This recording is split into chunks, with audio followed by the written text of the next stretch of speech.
আজি মোৰ সোণালী মুৰ্গী পোৱালিখিনিৰ 31 নম্বৰ দিন আৰু 31 নম্বৰ দিনৰ এতিয়া বৰ্তমান আবেলিৰ সময় হৈছে। আবেলি প্ৰথমতে দানা দি দিছিলোঁ, এয়া দেখা পাইছে। আৰু দানা অত্যাধিক দিয়াৰ কাৰণে দানা কমাই খাইছে। যোৱাকালি আৰু আজি অত্যাধিক মাত্ৰাত দি দিছোঁ। তাৰপিছত কালিৰ পৰা আকৌ কমাই দিম।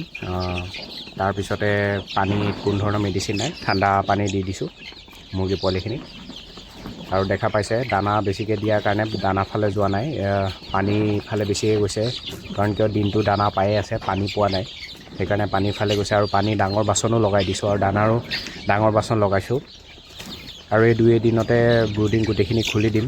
ভালকৈ ৰ'দ দিলে এই ব্ৰুডিংখিনি সম্পূৰ্ণকৈ খুলি পেলাই মুকলিকৈ এৰি দিম। মুকলিকৈ অৰ্থাৎ ৰুমটোৰ ভিতৰত মুকলিকৈ। আৰু মুৰ্গীখিনিক যিমান পাৰোঁ ঠাণ্ডা নোপোৱাবলৈ চেষ্টা কৰি আছোঁ, ঠাণ্ডা নোপোৱাকৈ ৰাখিবলৈ। ঠাণ্ডা পালে মুৰ্গীখিনি সমস্যাৰ সৃষ্টি হ'ব।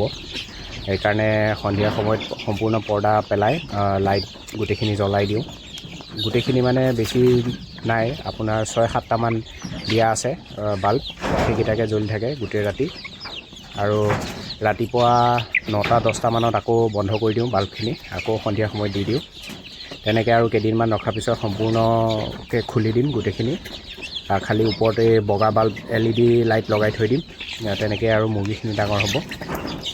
আৰু দানা এতিয়া ষ্টাৰ্টাৰ চলি আছে। খুব সম্ভৱ আৰু 20-25 দিনৰ পাছত ফিনিচাৰ দানা আৰু ব্যৱহাৰ কৰিম। ধৰি লওক যেতিয়া আধা কেজি ওজন হৈ যাবগৈ এতিয়া বৰ্তমান দেখা পাইছোঁ এপোৱা চাইজ হৈ গৈছেগৈ মুৰ্গী পোৱালি। এপোৱা বা তাতছে বেছিও হৈছে, কিছুমানৰ 300 গ্ৰামো হৈ গৈছেগৈ।